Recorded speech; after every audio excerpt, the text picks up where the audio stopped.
Assalamualaikum warahmatullahi wabarakatuh. Waalaikumsalam warahmatullahi wabarakatuh. Bapak-bapak, ibu-ibu, saudara-saudara kaum muslimin rahimakumullah. Setiap orang menginginkan kebahagiaan dan tidak seorang pun menginginkan kesengsaraan dalam kehidupan ini. Namun nyatanya tidak setiap orang yang ingin bahagia mengetahui jalan yang harus ditempuhnya untuk sampai kepada kebahagiaan itu. Maka pada kesempatan pertemuan kali ini saya ingin menyampaikan sebuah hadis dari junjungan kita baginda Nabi besar Muhammad sallallahu alaihi wasallam yang termuat dalam kitab Mukhtarul Ahadits An-Nabawiyah, di mana beliau bersabda, arba'un min sa'adatil mar'i. Ada 4 perkara yang merupakan tanda dari orang bahagia. Saya mau tanya, di antara saudara-saudara yang hadir di sini, apa ada yang kepengen jadi orang sengsara? Ya. Seluruhnya tentu ingin mendapatkan kebahagiaan. Maka menurut resep dari Nabi kita, tanda orang bahagia itu 4. Jadi kalau saudara ingin bahagia harus mempunyai 4 perkara ini. Yang pertama, orang bahagia itu kata Nabi, darun wasi'un. Punya rumah biar bagus asal gede. Enak ngaturnya. Daripada sudah punya rumah kecil, adanya di pinggir kali, gubuk, kalau hujan bocor, miring lagi, kiamat. Loh, kalau gitu Islam materialis dong. Hadis ini boleh diartikan dengan makna hakiki, arti yang sebenarnya. Boleh diartikan dengan makna majazi, arti kiasan. Kalau dia diartikan dengan arti kias, maka yang dimaksud darun wasi'un ay qalbun wasi'un. Rumah yang luas tidak lain daripada hati yang lapang. Karena di situ kunci kebahagiaan yang sebenarnya. Walaupun kita cuma tinggal di petak berukuran 2 kali 3 meter, kalau hati kita luas rasanya rumah itu. Tapi biar rumah kita halamannya saja puluhan ribu hektar, ada kolam renangnya, kamar tidurnya tidak lagi terhitung. Kalau hati yang menempati rumah itu sempit, maka akan terasa sempit jugalah rumah itu. Tempat bergantungnya tidak lain adalah hati. Marilah kita mencoba melihat berbagai pandangan orang tentang bahagia ini. Ada orang menyangka bahwa bahagia itu kalau dia mendapatkan harta yang sebanyak-banyaknya. Siapa yang banyak harta, dialah raja. Apa yang dia mau, seluruhnya bisa dibeli. Keamanannya, dia bisa menyewa petugas. Seluruh fasilitas untuk menyenangkan kehidupannya bisa dibeli. Pendeknya, hartalah segala-galanya dalam kehidupan. Sampai ada pepatah mengatakan, innad darahima fil amakini kulliha taksur rijala mahabatan wa jalala.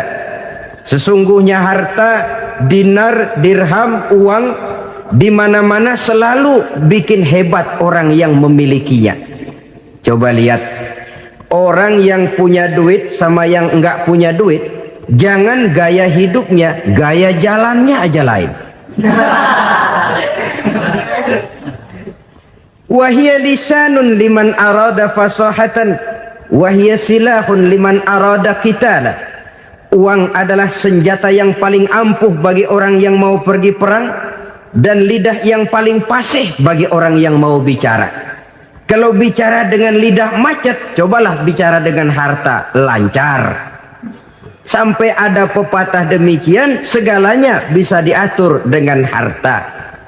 Maka di kalangan orang yang berpandangan semacam itu, seluruh kegiatan hidupnya hanya terfokus kepada bagaimana mengumpulkan harta yang sebanyak-banyaknya.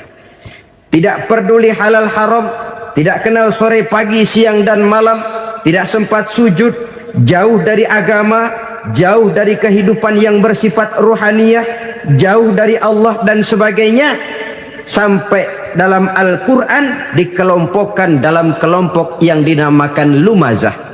Allazi jama'a malahu wa addadah yahsabu anna malahu akhladah. Mereka mengumpul-ngumpulkan harta sebanyak-banyaknya dan menyangka bahwa harta yang banyak itu dapat mengekalkan hidupnya, mengekalkan kekayaannya, mengekalkan kebahagiaannya. Saudara hadirin yang berbahagia, kalau pandangan hidup ini benar, artinya kalau harta memang merupakan satu-satunya hal yang dapat membuat orang bahagia, tentu di rumah mewah tidak akan pernah ada tangis derita. Tentu di satu tempat di mana fasilitas hidup serba menunjang tidak ada yang namanya penderitaan. Tapi suka dan duka, sedih dan gembira, senyum dan tawa adalah milik setiap orang, baik dia punya harta maupun dia tidak punya harta. Nyatalah bahwa harta semata-mata bukan merupakan jaminan bahwa orang akan bahagia, walaupun tanpa harta orang sulit untuk bahagia. Saya mau cerita, ada orang super kaya, namanya Aristotle Onesimus, raja tanker Yunani. Dia punya kapal tanker saja konon sampai 11 banyaknya. Punya perusahaan penerbangan yang disebut Olympic Airlines. Punya hotel di berbagai kota besar di dunia ini, sejak dari New York, London, Paris, Rome dan sebagainya. Bahkan punya pulau yang dia namakan Pulau Scorpio. Ini kan namanya sudah kaya nggak tanggung-tanggung, punya pulau. Nah, dia punya 2 orang anak, yang satu laki-laki namanya Alexander, yang satu perempuan namanya Maria Onesimus. Seluruh harapannya tertumpah kepada anak lakinya Alexander ini, yang akan meneruskan usahanya, meneruskan kekayaannya, meneruskan dinastinya. Apa yang terjadi? Ternyata anak yang dia harapkan yang bernama Alexander ini mati muda dalam kecelakaan pada waktu dia olahraga. Apa olahraganya? Namanya olahraga anak orang kaya, golongan jet set. Olahraganya olahraga pesawat terbang. Jatuh, ya nggak kapungut, habis mati. Tinggal satu anak perempuannya, Maria Onesimus. Tapi anak perempuan ini juga malah urakan. Terakhir dia pacaran, bahkan kemudian kawin sama orang Rusia. Rupanya Aristotle Onesimus ini broken. Kekayaannya yang berlimpah ruah, perusahaannya yang begitu banyak, siapa yang akan meneruskan? Siapa yang akan menggantikan? Sampai kemudian dia mengurung diri di Pulau Scorpio dan mati di sana secara mengenaskan. Seorang multi jutawan, seorang yang super kaya, mati menyendiri di pulau sepi. Ibarat kata pepatah, anak ayam mati di lumbung. Bukan kekurangan makanan, keurugan makanan. Begitu kehidupan Aristotle Onesimus. Dan banyak orang-orang yang sudah demikian kaya sampai dibingungkan oleh kekayaannya sendiri. Telusurilah kehidupan David Rockefeller misalnya, Henry Ford misalnya, Adnan Khashoggi misalnya. Multi jutawan yang kadang-kadang dibuat keder oleh kekayaannya sendiri. Pantas ketika Imam Ali ditawarkan orang, "Ya Ali, kalau kepadamu disuruh pilih ilmu atau harta, kau pilih mana?" Ya jelas pilih ilmu dong. Kenapa? Pertama, ilmu kalau kita berikan kepada orang lain tambah. Tapi harta kalau kita berikan kepada orang lain kurang. Saudara punya uang 10.000, dibagi orang 5.000, jelas uang saudara berkurang. Tapi saudara punya ilmu, diberikan kepada orang lain bisa, saudara pun makin mantap. Tidak lantas jadi bodoh karena ngajarin orang. Saudara bisa Fatihah lalu mengajarkan orang Fatihah. Orang bisa, saudara pun makin hafal. Tidak lantas setelah diajarin orang ilmunya hilang. Begitu datang dia minta orang, tolong ajarin saya Fatihah, udah habis, nggak ada.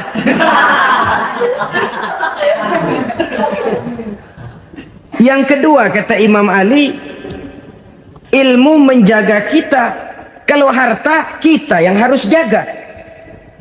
Makin banyak ilmu makin terpelihara diri seharusnya. Tetapi makin banyak harta makin bingung kita jaganya. Sampai kadang-kadang kalau perlu seluruh keliling rumah dipasangi alarm.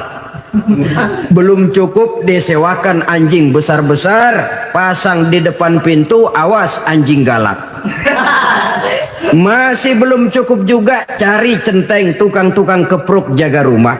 Masih terasa belum aman, padahal rumahnya dikelilingi tembok besar. Di balik tembok ada pintu-pintunya tebal. Di balik pintu itu terbuka masuk kamar, kamar pun ada pintunya, pintunya pun kuat. Masuk ke dalam kamar ada lemari, lemarinya pun pintunya kuat, dikunci, kuncinya pun kuat. Tapi terhadap seluruhnya yang timbul cuma sekedar was-was saja. Kesimpulannya sekali lagi, tanpa harta orang memang sulit untuk bahagia. Tapi harta semata-mata tidak merupakan jaminan orang akan bahagia.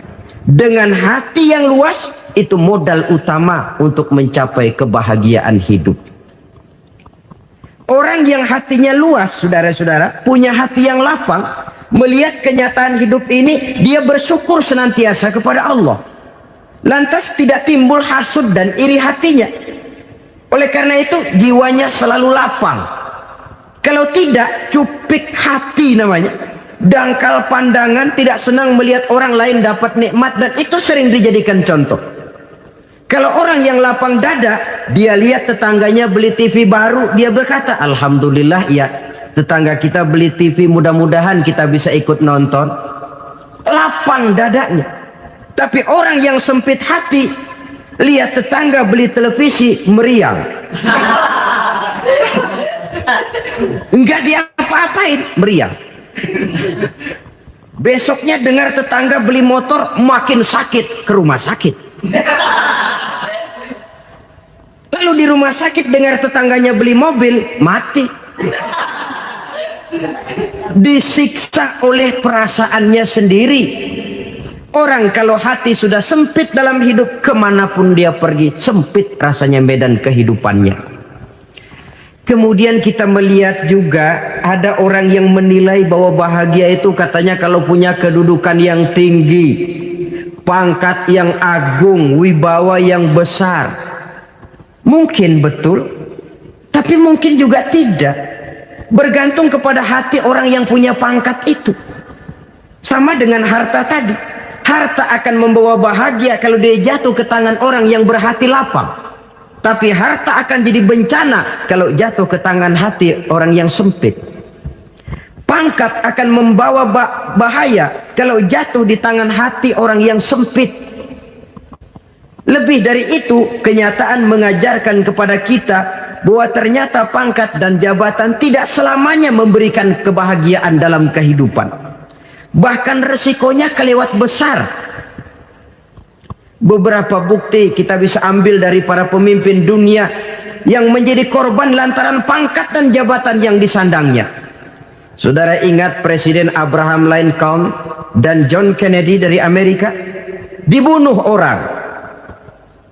Park Chung-hee dari Korea Selatan, Ziaur Rahman dari Bangladesh, Anwar Sadat dari Mesir, terakhir Indira Gandhi dari India, menjadi korban dari pangkat dan jabatan yang disandangnya dari orang-orang yang tidak senang dia memegang jabatan itu.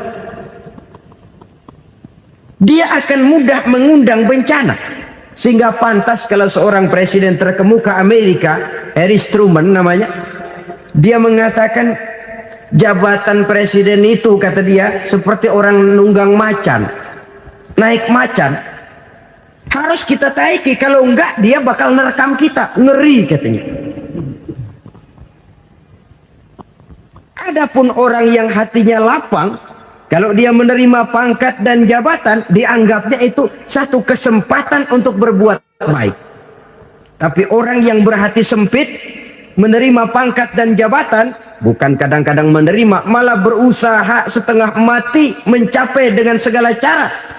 Kalau perlu jilat atas, jilat atas. Jadi golongan sumuhun dawu. Jadi kelompok kulon nuwun, yes sir, yang kerjanya cuma oke bos. Kalau perlu jilat atas, jilat atas. Kalau perlu injak yang bawah, injak yang bawah. Perlu sikut kiri kanan, sikut kiri kanan. Yang penting pangkat dapat, jabatan dapat. Orang yang semacam ini, kalau sudah mempunyai pangkat dan jabatan, biasanya dia tidak menganggap itu sebagai amanah, tidak menganggap sebagai kesempatan berbuat baik, tapi malah kesempatan untuk memperturutkan hawa nafsunya yang dilatar belakangi oleh kesempitan hatinya tadi. Apalagi kalau orang memperoleh pangkat karena banyak mengeluarkan uang, seakan-akan pangkat dan jabatan itu sekarang macam proyek pakai tender. Siapa yang berani bayar segini naik, nggak berani minggir. Padahal logikanya, kalau orang mencapai satu jabatan karena banyak mengeluarkan uang, hampir bisa dipastikan bahwa setelah jabatan itu dia pegang, langkah pertama yang akan dilakukannya ialah berusaha bagaimana uang yang dia keluarkan supaya kembali. Ya paling kurang pulang modal dulu dong. Soal mikirin rakyat soal nanti, tapi ini modal harus pulang. Itu celakanya kalau orang memperoleh pangkat dan jabatan cuma karena banyak mengeluarkan uang. Jarang orang yang mempunyai keyakinan dan pandangan bahwa pangkat dan jabatan merupakan amanah. Jadi sekali lagi, pangkat dan jabatan mungkin saja membawa kebahagiaan kalau jatuh ke tangan orang yang berhati lapang. Tapi bisa jadi bencana kalau dia jatuh ke tangan orang yang mempunyai hati yang sempit. Dan lagi-lagi stresnya hati yang lapang. Lalu sebagian orang, saudara, ada yang berpandangan katanya bahagia itu kalau jadi orang terkenal, mempunyai popularitas, menjadi idola di kalangan remaja, di kalangan orang tua, di segala lapisan masyarakat. Padahal makin populer orang makin terikat dia. Ya kalau macam kita ini kan nggak punya nama, nggak populer, tengah malam buta mau nongkrong di warung Tegal aman. Tapi pangkat, jabatan, kedudukan, popularitas menyebabkan kita diikat dengan berbagai macam peraturan. Cuma mandi sama ke WC saja yang nggak dikawal.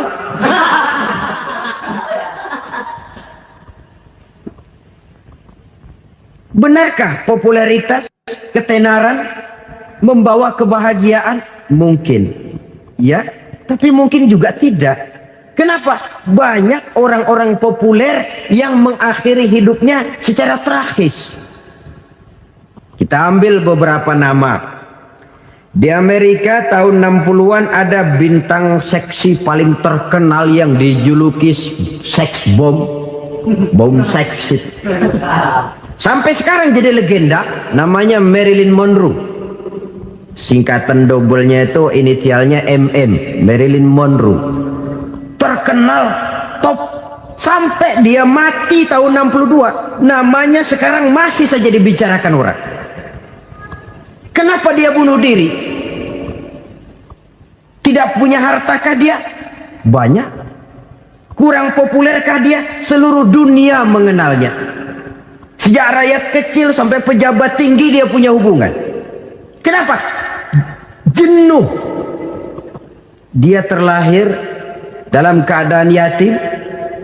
Setelah itu tidak lama dia berangkat remaja, ibunya meninggal, pindah dari wanita asuh ke wanita asuh sampai 12 orang ibu angkatnya. Dan kekecewaan yang paling parah, setiap laki-laki yang dekat dengannya hanya seperti kapal berlabuh, datang dan pergi silih berganti. Padahal dia merindukan seseorang yang bisa melindungi hidupnya. Dia rindukan itu dan dia tidak pernah menemukan.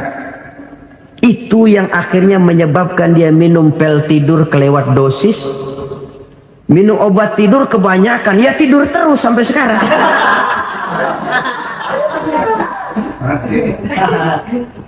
Dia mengakui, saya telah memiliki ketenaran, tapi saya tidak pernah hidup dalam ketenaran itu. Saya pandai main sandiwara, tapi saya ingin hidup dalam alam yang real sebagaimana umumnya orang. Itu yang dia rindukan. Menyusul jejak yang namanya Marilyn Monroe ini, Billie Holiday, saudara kenal tentu, di rumah sakit dirawat. Dia juga minum obat overdosis, mati lagi. Jimi Hendrix minum obat tidur overdosis kelewat batas, mati lagi. Lalu yang menghanyutkan diri di danau, Janis Joplin dan Brian Jones, ini orang-orang populer, orang-orang terkemuka yang mengakhiri hidup secara tragis, bukan karena tidak terkenal, mungkin karena sudah saking terkenalnya. Contoh paling belakangan, Bruce Lee. Wah, ini tukang-tukang kepruk tentu kenal siapa dia.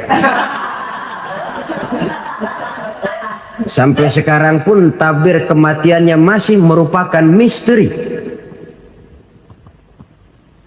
Dan yang masih hidup juga menunjukkan gejala yang aneh. Michael Jackson, rumahnya di Beverly Hills itu dijaga sedemikian rupa, dan dia selalu curiga kepada setiap makanan harus steril, bersih dari segala macam kimia. Kemana dia pergi, itu tukang-tukang kepruk sudah selalu menjaga dan mengawal, dan dia seakan takut menunjukkan mukanya yang asli. Hingga kalau tampil ke tengah di luar show, dia kadang memakai pakaian yang tidak menunjukkan dia yang sebenarnya, takut dikenali orang. Ternyata popularitas sering jadi momok yang meracuni kehidupan manusia. Oleh karena itu, benarlah junjungan kita pada saat beliau mengajarkan orang akan bahagia kalau dia mempunyai hati yang lapang.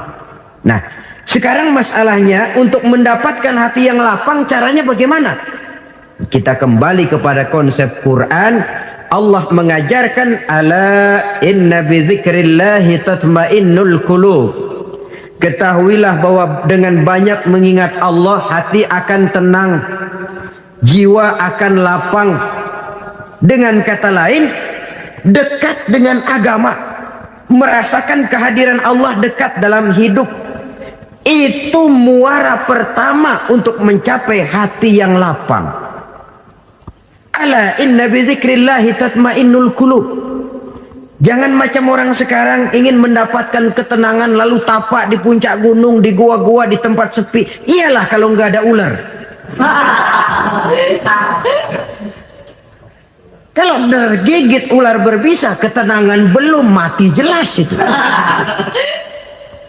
Islam positif untuk mendapatkan ketenangan. Ala inna bi dzikrillahi tatmainnul qulubi. Bahwa ketahuilah bahwa dengan banyak mengingat Allah, hati akan tenang, jiwa akan lapang, nuansa pikiran akan luas. Karena yang namanya bahagia ada dimanapun manusia berada. Di kampung ada bahagia, di kota ada bahagia, di ngarai, di lembah, di gunung, di hutan, di lautan, di angkasa luar, dimanapun bahagia itu ada kalau kita bermodalkan hati yang lapang ini. Dan hati akan lapang kalau kita dekat dengan agama. Dekat dengan harta buat sementara hati mungkin tenang, tapi ketenangan yang relatif dan temporer. Apalagi orang tiap kali tambah harta, tiap kali tambah rencana. Itu wajar. Mungkin sebelumnya saudara berpikir, kalau punya duit 5.000 enak nih. Begitu punya duit 5.000, aduh sayang kalau 10.000 aja. Tiap kali tambah harta, tiap kali lain rencana. Makin banyak rencana, makin menjauhkan kita dari yang namanya ketenangan. Padahal ketenangan merupakan unsur utama untuk mencapai bahagia. Dan ketenangan itu bermuara dalam hati manusia. Tengoklah kehidupan ini. Orang yang banyak harta dengan orang miskin, Berbedakah rasa sakit yang mereka tanggungkan? Rasanya tidak. Walaupun si kaya tidur di kasur empuk berselimutkan sutra mahal, sementara si miskin meringkuk di balai bambu yang keras dan kasar. Apabila maut datang, dia juga tidak pernah pilih bulu.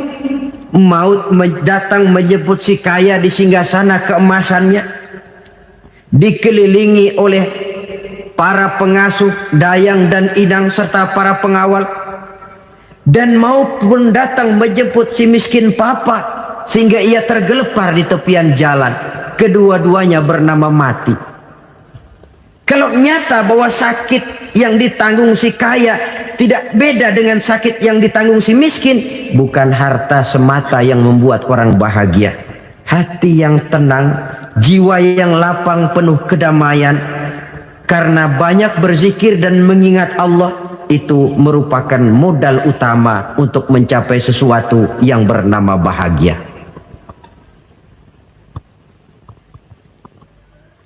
Saudara hadirin yang saya hormati, inilah yang pertama dari 4 ciri yang digambarkan oleh Nabi tentang tanda-tanda orang bahagia.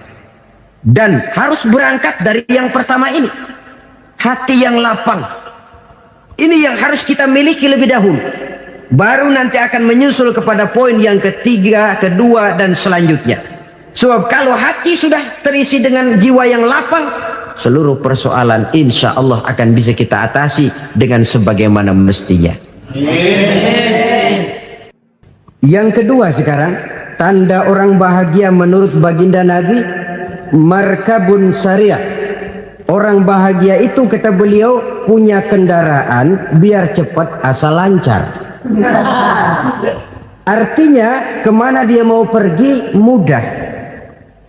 Apa maksud hadis ini? Kalau kita kaji lebih dalam, kendaraan itu kan alat transportasi. Transportasi tidak lain adalah usaha memudahkan komunikasi. Pindah dari situ kepada teori bahwa manusia adalah zon political, makhluk bermasyarakat yang tidak bisa memenuhi kebutuhan hidupnya secara sendirian. Kita memerlukan keberadaan orang lain dalam kehidupan ini. Untuk memakai baju saja kita sudah perlukan petani yang tanam kapas, pabrik yang memintal kapas jadi benang, pabrik yang menenun benang jadi kain, sampai kepada mesin jahit, sampai kepada tukang jahit. Itu cuma untuk memakai pakaian saja. Tidak seorang pun di antara kita yang sanggup memenuhi kebutuhan hidupnya secara sendiri.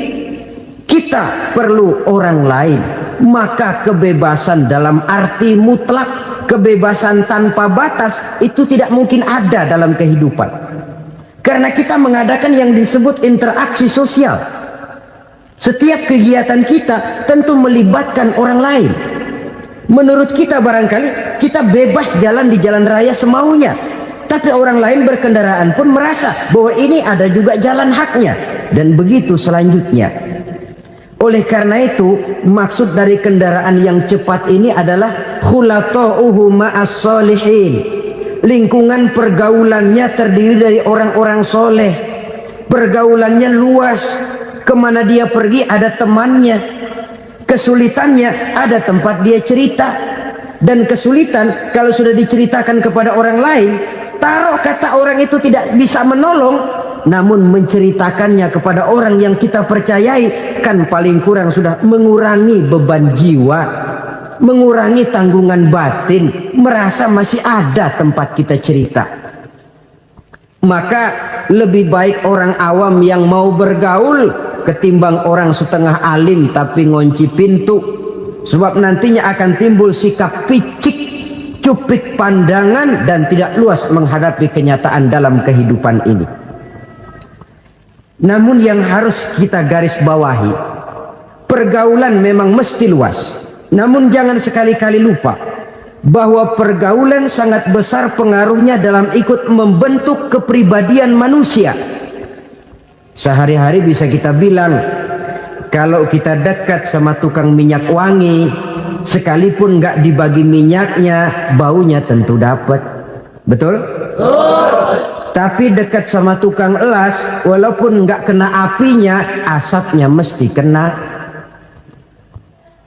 Kalau Syauqi mengatakan lebih jelas lagi, man asyaral asrafa asa musyarrafan wa muasyiral anzali ghairu musyarrafin.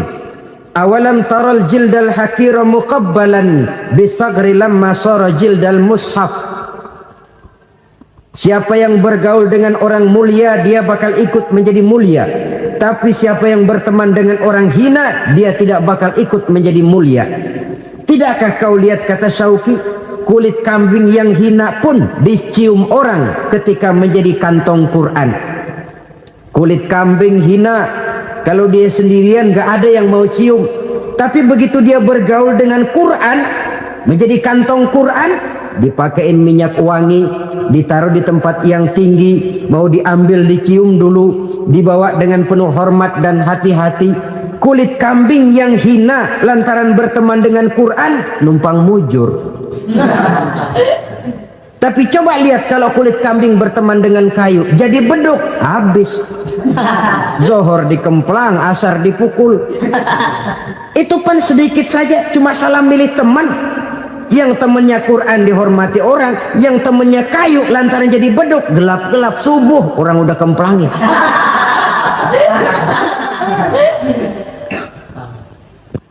Maka terutama kepada adik-adik remaja yang masih mencari identitas diri, yang ibarat kaset masih kaset kosong, mudah diisi oleh apapun, pandai-pandailah memilih teman dalam bergaul. Karena banyak orang yang tadinya baik-baik, ketika terseret dalam pergaulan dengan orang yang tidak baik, kebaikannya menjadi lentur dan luntur. Tapi berapa banyak bajingan-bajingan tengik, orang-orang yang berlumur noda dan dosa, tiap hari melakukan maksiat, namun bergaul dengan orang yang baik-baik, pada akhirnya sedikit demi sedikit beringsut dan berangsur dia terbiasa mengikuti kebaikan-kebaikan. Saya tekankan ini kepada remaja karena mereka masih mencari identitas diri. Apa yang mereka lihat mereka mau, apa yang mereka dengar mereka ingin tahu. Coba lihat kehidupan remaja. Pulang nonton film Rambo, pengen jadi Rambo, gagah, maunya belekai melulu.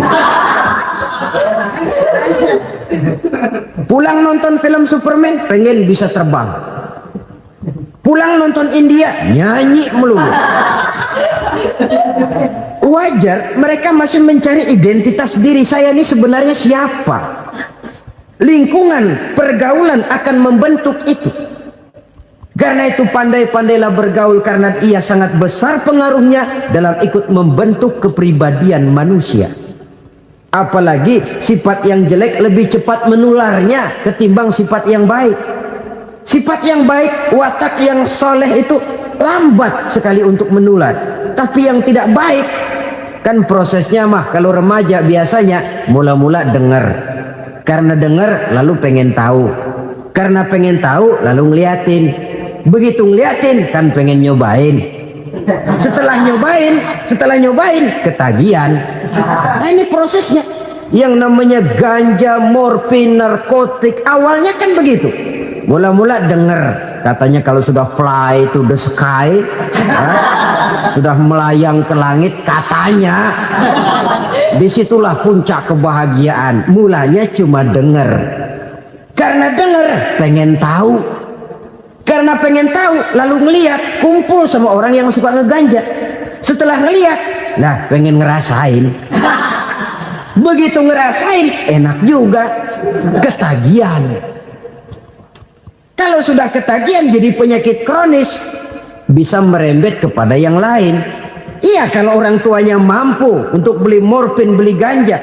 Kalau tidak kan pikirannya ngayap, jemuran siapa ya gue sabet. Timbullah perbuatan-perbuatan negatif yang bermula dari salah pergaulan. Apalagi buat adik-adik remaja yang tinggal di kota-kota besar, yang pengaruh budaya, pengaruh kesenian, pengaruh struktur kehidupan yang nampak makin individualistis, di mana persaingan tajam, tensi ekonomi tinggi, orang mudah mengalami stres. Pandai-pandailah dalam bergaul, sekali lagi, karena ia sangat besar pengaruhnya dalam ikut membentuk kepribadian manusia. Orang bahagia punya kendaraan yang cepat, artinya punya pergaulan yang luas, dan lingkungan pergaulannya terdiri dari orang-orang yang soleh. Kemana dia pergi ada teman, kesulitannya ada tempat dia cerita. Tapi kalau sudah menyendiri, hidup sendiri, kesulitan dipikiri sendiri, bisa mati belum waktunya. Tidak ada tempat berbagi rasa, tidak ada tempat bercerita, tidak ada tempat mengurangi beban dalam kehidupan. Pantas betul kalau Islam sangat menggalakkan dan menganjurkan orang kalau sudah sampai waktunya itu untuk melangsungkan nikah. Kata Nabi, ya ma'syaras syabab man istata'a minkumul ba'at falyatazawwaj. Hai para pemuda, kalau sudah mampu memberi nafkah, kawinlah, nikahlah kamu. Kenapa? Sudah ada teman hidup, tempat berbagi rasa. Kesulitan kalau ada tempat cerita akan lebih ringan ketimbang kita telan sendiri, walaupun bobot kesulitannya sama beratnya. Saudara-saudara kaum muslimin rahimakumullah, inilah ciri yang kedua, punya kendaraan biar cepat asal lancar. Kemana kita mau pergi gampang. Dengan kata lain, setelah hati yang luas, pergaulan yang luas. Dua.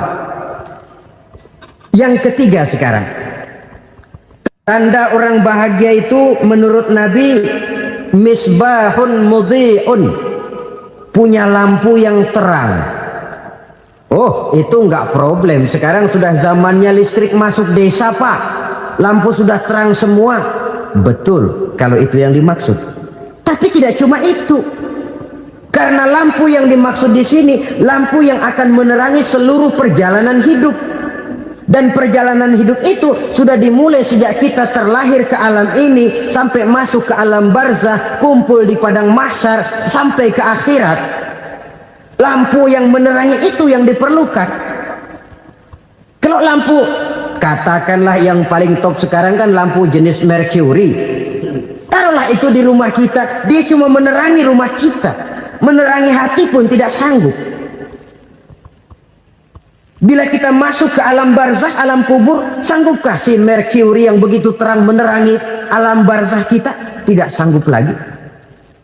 Sanggupkah lampu yang ratusan watt, bahkan puluhan ribu watt menerangi kehidupan di padang mahsyar? Tidak akan sanggup lagi.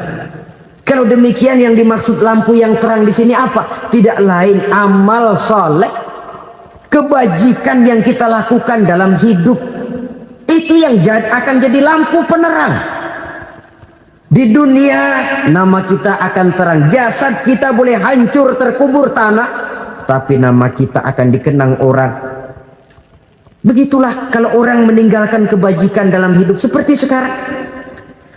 Ribuan orang tiap saat berziarah ke kubur Imam Syafi'i, ke kubur Imam Malik, ke kubur Imam Ghazali, ke kubur orang yang baik-baik, orang yang soleh-soleh.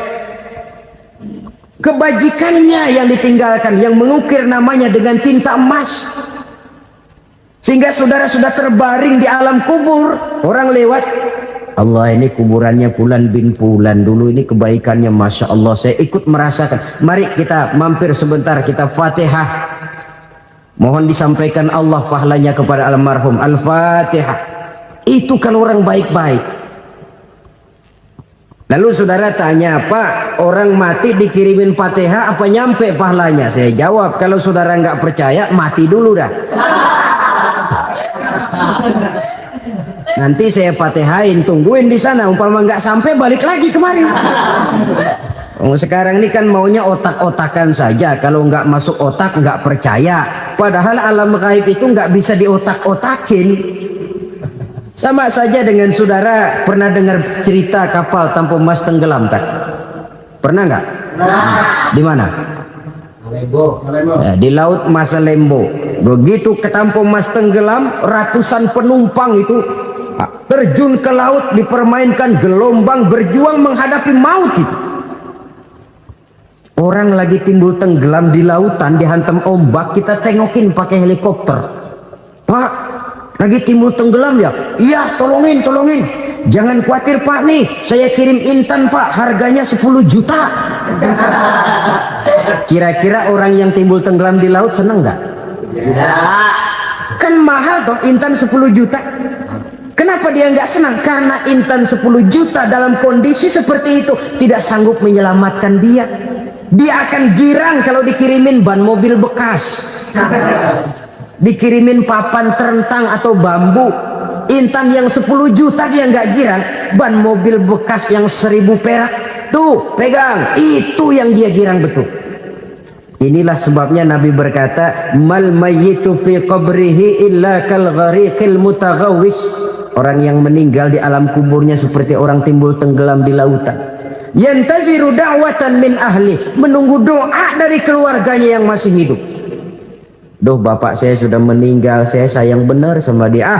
Kirimin kulkas ke kuburannya Itu sama saja dengan tadi orang tenggelam di lautan dikirimi intan yang harganya 10 juta, ndak sampai.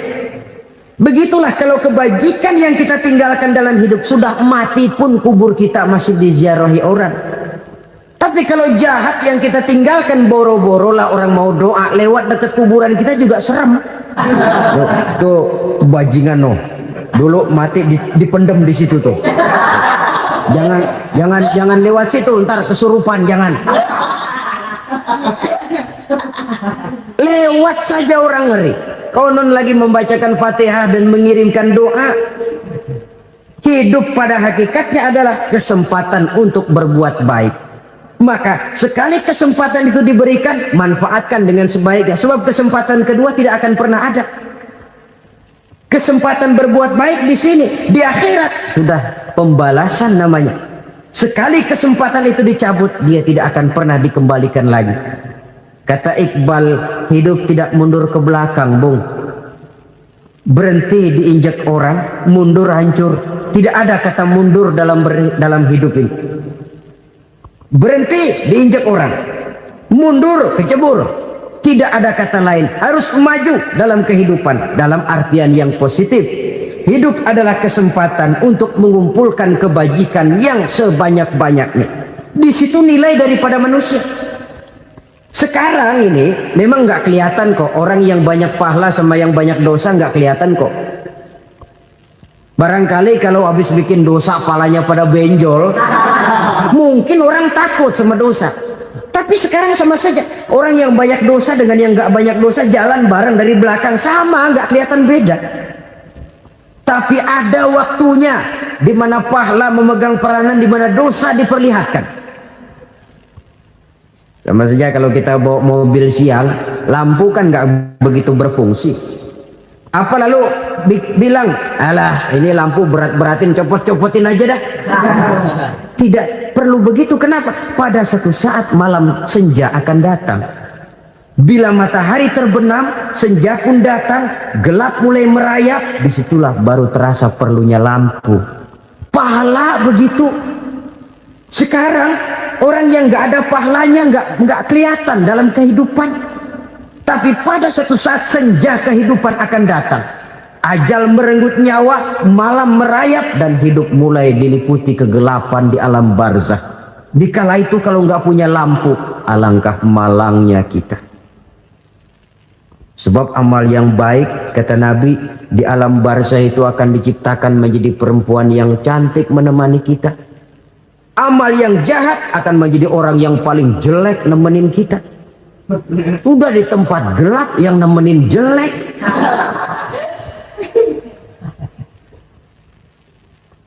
Kaum muslimin rahimakumullah.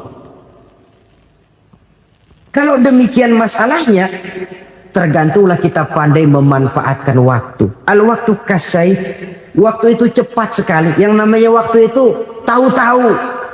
Tahu-tahu udah tahun 87. Tahu-tahu udah begitu, tahu-tahu. Yang kemarin anak-anak, sekarang udah pada punya anak. Tahu-tahu saja itu. Begitu cepat waktu berlalu.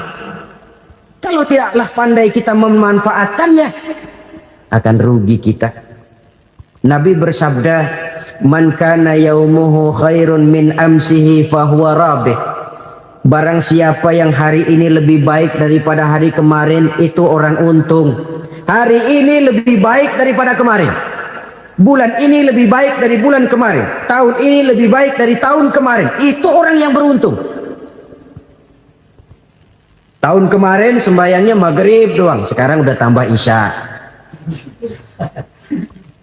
Tahun kemarin cuman Idul Fitri aja ngancem bener, sekarang udah tambah Jumat, lalu tambah lagi maghrib, tambah lagi isya, dan selanjutnya. Hari ini lebih baik daripada kemarin, itu orang yang beruntung.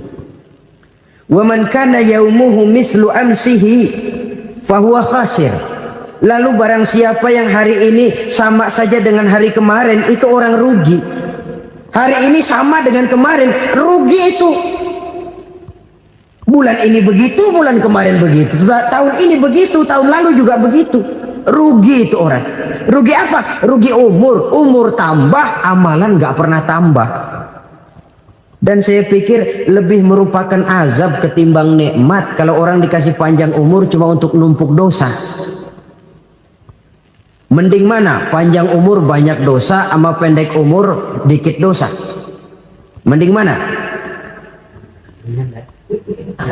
Mending mana? Ya, paling mending tentu panjang umur banyak pahala. Tapi kalau tidak, sekali lagi, lebih merupakan azab ketimbang nikmat kalau orang diberikan panjang umur tapi cuma untuk sekedar menumpuk dosa. Kehilangan kesadaran bahwa dunia bukan terminal akhir dari satu perjalanan. Dia cuma halte di mana kita berhenti sebentar untuk menuju kepada terminal yang hakiki. Saudara-saudara kaum muslimin rahimakumullah, inilah lampu yang akan menerangi kehidupan, amal yang kita lakukan di dalam kehidupan. Jadi yang dimaksud dengan lampu yang terang, kebajikan yang kita kerjakan dalam hidup. Nah, setiap orang di awal tadi saya bilang ingin bahagia. Bahagia itu kan hakikatnya kumpulan senang dan selamat. Senang, selamat. Apa bedanya? Senang tapi tidak selamat, nggak bahagia. Selamat tapi nggak senang, nggak bahagia orang.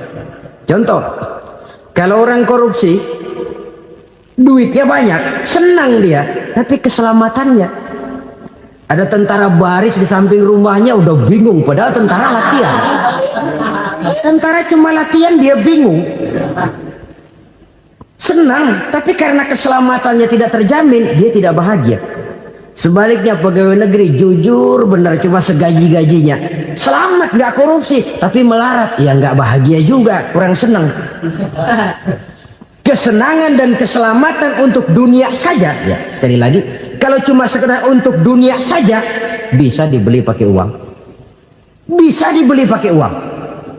Saudara ingin selamat bisa dibeli pakai uang, saudara ingin senang bisa dibeli dengan uang. Tapi setelah mati masuk ke alam barzah, habis kekuasaan uang. Nggak bisa lagi beli keselamatan pakai uang, tidak mungkin lagi membeli kesenangan dengan uang. Di situ pahala yang megang peranan. Makin banyak pahala, makin banyak saham untuk membeli kesenangan dan keselamatan, untuk memperoleh yang namanya bahagia. Dan jangan lupa loh, di alam barzah kita nggak sebentar, menunggu datangnya kiamat. Loh iya, kalau kita begitu dikuburin terus kiamat datang, untung. Tapi kalau masih harus 1000, 2000, puluhan ribu tahun yang akan datang, dalam satu penantian yang begitu lama, tanpa saham untuk memperoleh kebahagiaan, satu kemalangan yang tidak ada pernah putus-putusnya. Janganlah tergelincir oleh kebahagiaan sebentar yang menipu dengan mengorbankan kebahagiaan hakiki yang berjangka panjang. Apa artinya senyum sejenak kalau harus ditebus dengan tangis seumur hidup? Biarlah kita minum jamu, pahit memang, getir memang, tapi kan besok badan sehat. Daripada sekarang minum sirup, manis memang, enak memang, tapi bibir pada jontor besoknya. Sirawan, batuk, nggak karu-karuan. Banyak orang tertipu oleh kesenangan yang sebentar, Padahal laisa kullu ma yalma'u zahaban. Belum tentu semua yang berkilat itu emas. Belum tentu semua yang gemerlap itu intan. Karena itu marilah manfaatkan kesempatan yang diberikan Allah ini untuk mengumpulkan kebajikan yang sebanyak-banyaknya. Yang terakhir sekarang, yang keempat, tanda orang bahagia kata Nabi. Zaujatun salihah. Orang bahagia itu tanda yang keempat kata Nabi, punya istri biar cakep asal taat. Sudah surga itu sudah. Cakep taat. Istri kayak gitu, kalau belum mati jangan dikuburin dulu. Sudah cakep taat lagi. Tapi kadang-kadang enggak, udah jelek ngadat melulu. Apa yang mau dipilih?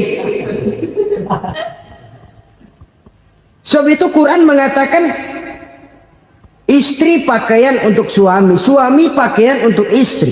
Kenapa suami istri diibaratkan pakaian? Alangkah tingginya gaya bahasa Quran ini. Suami istri teman hidup, hidup perjalanan panjang. Sejak kita dalam rahim sudah ada hidup kan di sini. Sampai ke alam dunia, masuk ke alam barzah, kumpul di padang mahsyar, sampai menuju akhirat, itu perjalanan hidup. Carilah istri atau suami teman hidup yang membawa manfaat tidak hanya kehidupan di dunia ini, sampai di alam barzah, sampai di padang mahsyar. Suaminya mungkin meninggal lebih dulu atau istrinya mungkin meninggal lebih dulu, tapi suami atau istri yang masih hidup berbuat kebajikan. Suami saya meninggal, ada hartanya, saya sedekahkan, niat pahala untuk almarhum suami saya. Ini teman hidup, tidak dibatasi dan tidak bisa dipisahkan oleh maut sekalipun. Zohirnya mungkin pisah, badannya mungkin pisah, tapi hatinya, jiwanya, kebersamaannya dalam menghadapi kehidupan. Karena itu saudara-saudara, bahasa Quran indah. Suami istri diibaratkan seperti pakaian. Apa fungsi pakaian? Pertama, pakaian jadi kebanggaan. Artinya suami harus menjadi kebanggaan istri, istri harus jadi kebanggaan suami. Yang kedua, pakaian itu kan fungsinya menutup aurat. Artinya sesama suami istri harus saling menjaga kekurangan masing-masing. Jangan malah sesama suami istri saling membongkar rahasia dan aibnya sendiri-sendiri. Istrinya diceritain jeleknya di mana-mana, atau suaminya dibongkar rahasianya di pasar umum. Itu sudah tidak lagi berfungsi sebagai pakaian. Kenapa semua ini diperlukan? Karena kita menyadari bangsa yang baik terdiri dari masyarakat yang baik. Masyarakat yang baik merupakan susunan dari warga yang baik. Warga yang baik adalah terdiri dari rumah tangga yang baik. Dan rumah tangga yang baik merupakan susunan dari pribadi yang baik. Dari situ langkah dimulai. Membangun satu bangsa yang baik diawali dengan membangun rumah tangga yang baik, dengan menciptakan pribadi-pribadi yang baik. Sehingga dari sini diharapkan berkembanglah nilai-nilai kebaikan. Orang akan bahagia mempunyai istri yang soleh. Kenapa? Tidak ada seorang suami bisa sukses jadi apapun dia, apapun profesinya. Dokter kah, kiai kah, mubalik kah, petani kah, pengusaha kah, pejabat tinggi kah. Tidak ada seorang suami yang bisa sukses tanpa peran serta istrinya. Walaupun memang peranan itu tidak begitu kelihatan, tapi sangat menentukan. Karena itu, saudara hadirin yang saya hormati, Islam sangat menghargai kaum wanita, memberikan kedudukan yang tinggi sepanjang tidak mematikan kodrat kewanitaannya. Nah, kalau sudah kesuksesan ini diawali dari rumah tangga, karier di masyarakat mudah untuk dikejar. Tapi keberantakan di rumah tangga merupakan kegagalan pertama di tempat lain. Nah, inilah saja yang dapat Al-Fakir sampaikan pada pertemuan kali ini.